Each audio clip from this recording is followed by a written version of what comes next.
நாம் இன்றைக்கி பார்க்க போகிறது சிம்பிளாக ஒரு பருப்பு ரசம் வச்சுட்டு முருங்கைக்கீரை பொரிப்போம், வெண்டைக்காய் வறுப்போம். வறுத்துட்டு இன்றைக்கி லஞ்ச் மெனு இது தாங்க. இன்றைக்கி சிம்பிளாக செஞ்சுப்போம். இப்போ பாருங்கள், தேவையான பொருள் பார்ப்போம். முருங்கைக்கீரை பாருங்கள், உருவி வச்சுருக்கிறேன். உருவி நல்லா தண்ணியில் வச்சு அலசி காய வச்சுட்டேன்.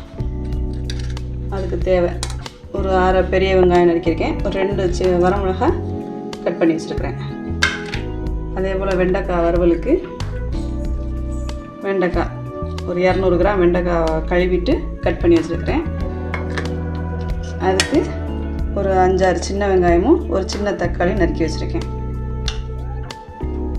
ரசத்துக்கு இந்த பருப்பு வேக வச்சு தண்ணி எடுத்து தனியாக வச்சுருக்கிறேன். இந்த பருப்பு வேக வச்சுருக்கேன். இந்த பருப்பு முருங்கைக்கீரை பொரியலுக்குமே பருப்பு பாதி சேர்த்து தான் வேக வச்சுருக்கேன். அதுக்கு பாதி போட்டுக்கலாம், இதுக்கு கொஞ்சம் ரசத்துக்கு கொஞ்சம் கலந்துக்கலாம்.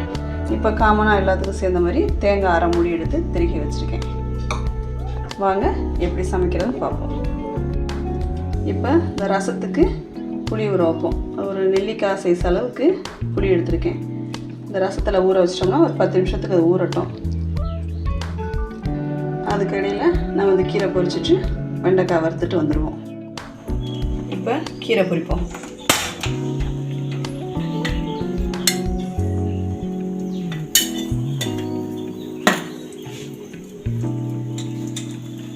முருங்கைக்கீரைக்கு எப்போவுமே சீரகம் தாங்க போடணும். சீரகம் ஒரு 1/2 ஸ்பூன் சீரகம் பொரிஞ்சிருச்சு. இப்போ கட் பண்ணி வச்சுருக்கோம் வரமிளகாய் எடுத்து சேர்த்துக்குவோம். அதே போல் வெங்காயம்,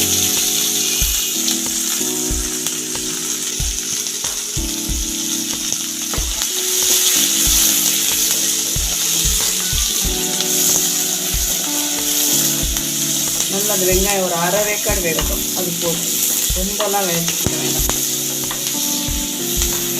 அப்போ தான் கீரையோடு சாப்பிடும்போது நல்லாயிருக்கும்.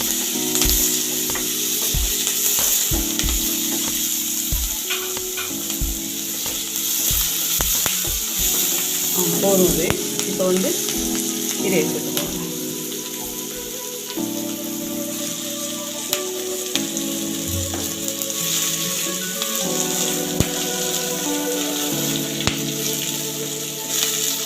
தீயை குறைச்சே வச்சுக்கலாம். ஏன்னா நிறைய வச்சோம்னா ரொம்ப வெங்காயம் கறின மாதிரி வந்துடும். அதனால் 1/2 ஃப்ளேம்லேயே வச்சுக்கிட்டு இப்போ எல்லா கீரையும் சேர்த்துக்கணும்.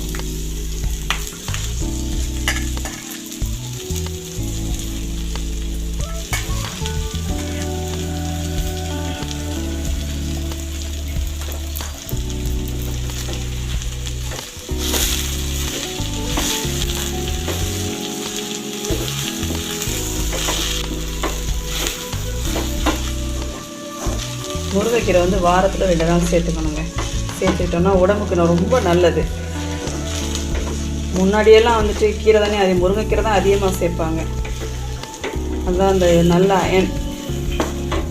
குழந்தைங்களுக்காக இருக்கட்டும், நம்ம பெரியவங்களாக இருக்கட்டும், சின்ன எல்லாருக்கும் சாப்பிட்டுக்கலாம்.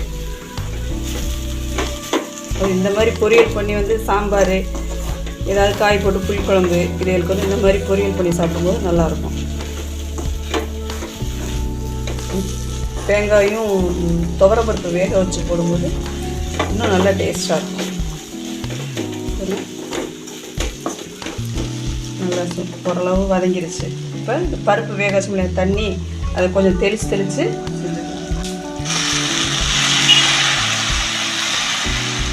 கொஞ்சமாக ஊற்றிட்டோம் அப்படின்னா அது பாருங்கள் இன்னும் நல்லா வதங்கிடும்.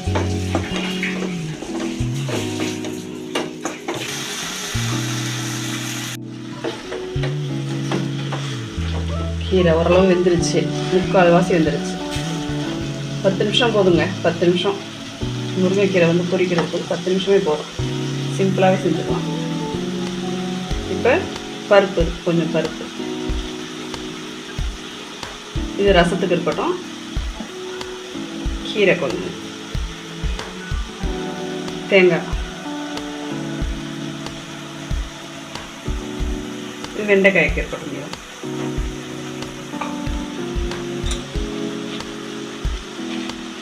தேவையான அளவு உப்பு.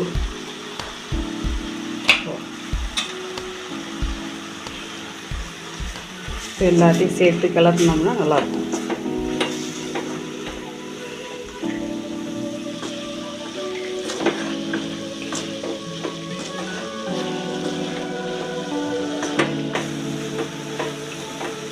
பார்க்கவே கலர்ஃபுல்லாக இருக்கு பாருங்க. பச்சை மாறவே கூடாது. நம்ம தண்ணியை தெளித்து வேக வைக்கும்போது பச்சை மாறாது. அதே போல் உப்பு வந்து ஃபஸ்ட்டாக போட்டுறக்கூடாது, கடைசியாக தான் போடணும். ஒரு மாதிரி நல்லா டேஸ்ட்டாக இருக்காது, உப்பு கச்ச மாதிரி ஆகிடும் ஃபஸ்ட்லேயே போட்டோம் அப்படின்னா. கீரை முடிஞ்சதுங்க, பொரிச்சாச்சு. கீரை பொரிச்சு எடுத்தாச்சு. இப்போ அடுத்து வெண்டைக்காய் வறுத்துக்குவோம். 2 ஸ்பூன் எண்ணெய்.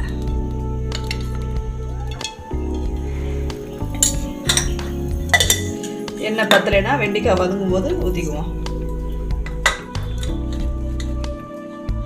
வறுவலுக்கு வந்து எப்போவுமே சோம்பு போடுவோங்க, ஒரு 1/2 ஸ்பூன் சோம்பு. எந்த காய் வறுத்தாலுமே நம்ம சோம்பு போட்டு தாளிச்சோம்னா நல்லாயிருக்கும், மணமாக இருக்கும். ஒரு அடுப்பில் வெண்டைக்காய் வச்சுருக்கோம், ஒரு அடுப்பில் சாதம் இருக்குது, சாப்பாடு இருந்துகிட்ருக்கு. நம்ம எப்போவுமே நம்ம இந்த மாதிரி சோத்து பானை வச்சு தாங்க வடிப்போம். குக்கரில் பெரும்பாலும் செய்ய மாட்டேங்குது. அதாவது ரொம்ப எமர்ஜென்சியாக இருந்து யாராவது கெஸ்ட்டு வந்துட்டாங்கன்னா தான் குக்கரில் வைக்கிறது. சோம்பு பொரிஞ்சிருச்சு. இப்போ கருவேப்பிலை.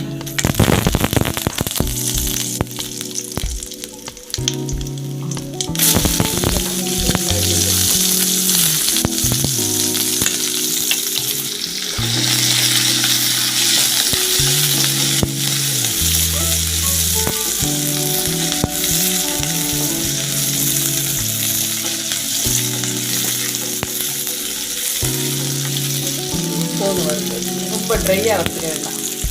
அடுத்து தக்காளி.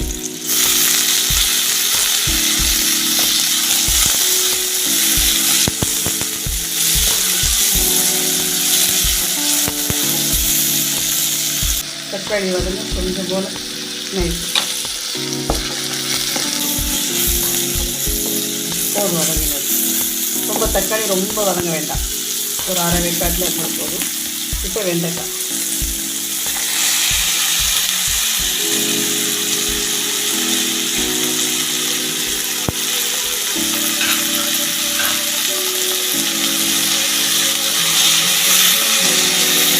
வெண்டைக்காய் வந்து வலுவலுன்னு இருக்கு இல்லைங்களா, அதை வந்து நல்லா வதக்கும் போது அந்த வலுவலுக்கு போக வதக்கணும்.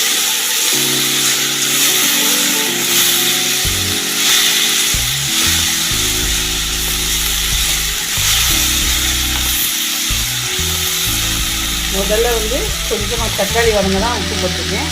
இப்போ வெண்டைக்காய்க்கு ஏற்ற அளவு உப்பு போட்டுக்குவோம். இப்போ ஒரு 1/2 ஸ்பூன் போடுறேன். இதுவே போதும், உப்பு போதும். வதங்கும் போதே வெண்டைக்காயில் சேர்ந்துடும். அப்புறம் நம்ம மசாலா தூள் போடும்போது எல்லாம் சேர்த்து ஈக்குவலாக வைக்கும். ஒரு 5 நிமிஷம் இந்த ஈரப்பசை இல்லாமல் வதக்கிடும். அப்படி ஈரமாக இருக்கு இல்லைங்களா, அந்த ஈரப்பசை இல்லாமல் வதக்கிக்கிட்டு அதுக்கப்புறம் மசாலா தூள் சேர்த்தோம். வெண்டைக்காய் நல்லா வதங்கிடுச்சு, ஈரம் போயிடுச்சு. கொஞ்சம் அடுப்பை குறைச்சிக்கிட்டு இப்போ வந்து உங்களுக்கு தேவையான மசாலா தூள் போடணும்.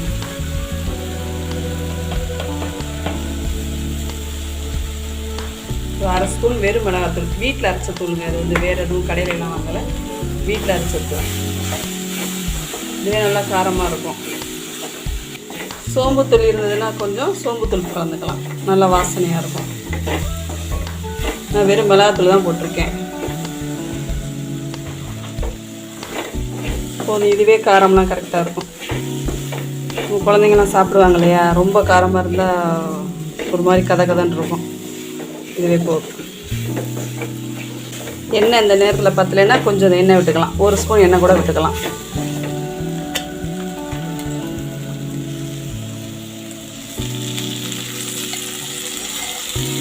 கொஞ்சம் எண்ணெய் கூடவே விட்டு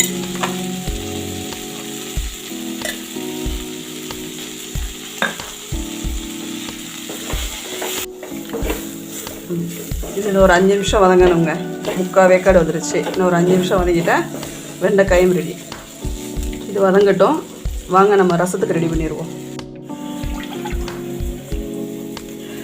ஊற வச்ச புளியை கரைச்சிட்டோம், இதை இருத்து எடுத்துக்குவோம். அப்படி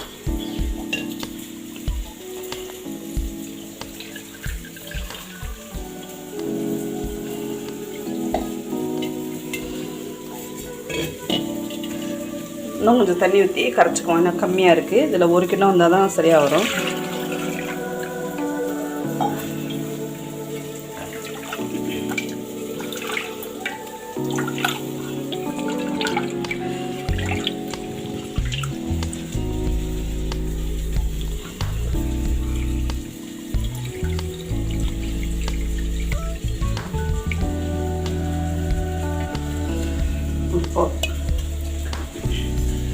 கொஞ்சம் தக்காளியை கரைக்கணும். அப்படியே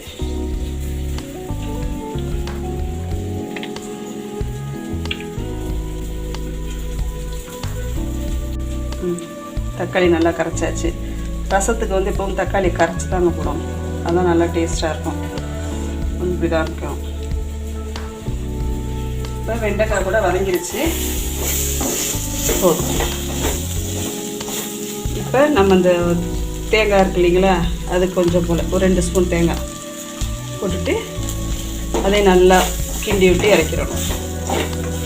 வெண்டைக்காய் வறுவலும் ரெடி. இந்த பருப்பு இருக்குங்களா, துவரம் பருப்பு, அதை போட்டு அரைச்சோம்.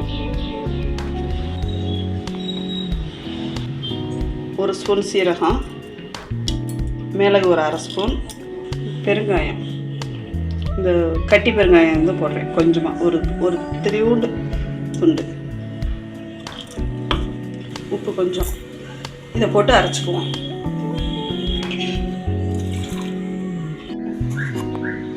அரைச்சாச்சு. இதை வந்து ரசத்தில் கலந்துப்போம்.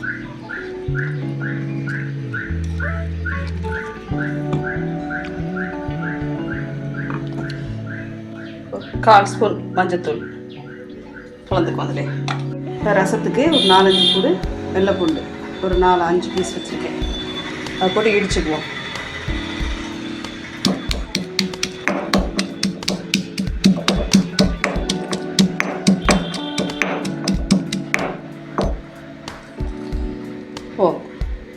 இப்போ ரசத்தை தாளிச்சுக்குவோம். ரசம் தாளிக்கிறதுக்கு சட்டி பாத்திரத்தை வச்சுட்டேன். 1.5 ஸ்பூன் எண்ணெய் விட்டுருக்கேன். கடுகு ஒரு 1/2 ஸ்பூன் போட்டுக்குவோம்.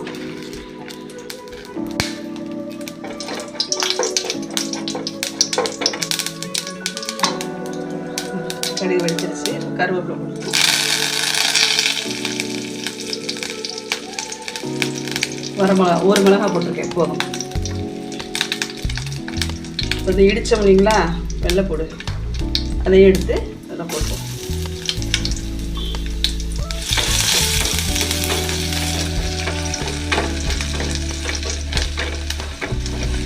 பெருங்காயத்தூள் வந்து பெருங்காயம் வந்து முழு பெருங்காயமாக போட்டிருக்கோம். அதனால் அது பருப்போடய அரைபட்டுருச்சு.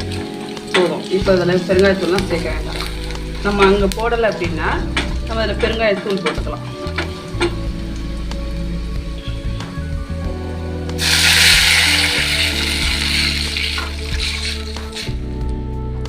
ரொம்ப கொதிக்கலாம் வேண்டாங்க. லேசாக அப்படி சுற்றிலும் மொர குட்டி வரும்போது நம்ம வந்து இறக்கிடணும். அப்போ வந்து மல்லித்தலை போட்டுக்கலாம். இப்போ என்கிட்ட மல்லித்தலை கிடையாது, அதனால் நான் போடலை. நான் மல்லித்தலை போட்டு இறக்குறேன். வாசமாகவும் டேஸ்ட்டாகவும் நல்லாயிருக்கும். லேசாக கொதிக்கட்டும். அதுக்குள்ளே சாதம் வெந்துருச்சான்னு பார்த்துக்குவோம். இப்போ சாதம் ரெடி ஆகிடுச்சுங்க. சாதம், ரசம், முருங்கைக்கீரை, வெண்டைக்காய் எல்லாம் ரெடி ஆகிடுச்சு. நம்ம என்றைக்காவது இப்போ ஒரு ஃபங்க்ஷனுக்கு போனாலோ இல்லை வீட்டில் சண்டே அன்றைக்கோ நான்வெஜ் செய்வோம் இல்லைங்களா, அதே மட்டன் செஞ்சு சாப்பிடுவோம். அன்றைக்கி வந்து ஹெவி ஃபுட்டாக தெரியும். நமக்கு வந்து கொஞ்சமாக தான் சாப்பிடுவோம், ஆனால் ஹெவி ஃபுட்டாக தெரியும். அப்போ மறுநாள் அன்றைக்கி இதே போல் சிம்பிளாக ரசம் வச்சுட்டு ஏதோ ஒரு வறுவல், உருளைக்கிழங்கு வறுவலோ, வாழைக்காய் வறுவலோ, வெண்டைக்காய் வறுவலோ செஞ்சுக்கிட்டு அடிஷ்னலாக நம்ம ஒரு கீரை செஞ்சுட்டு சாப்பிடும்போது கொஞ்சம் முதல் நாள் உள்ள ஒரு டல்லாகவே இருக்கும். அது வந்து ஹெவி ஃபுட்டாக சாப்பிட்டதுனால டல்லாகவே இருக்கும். அது மறுநாள் வந்து ஈக்குவல் ஆகிக்குங்க. நமக்கு சிம்பிளாகவும் இருக்கும், நல்ல ஹெல்த்தியாகவும் இருக்கும்.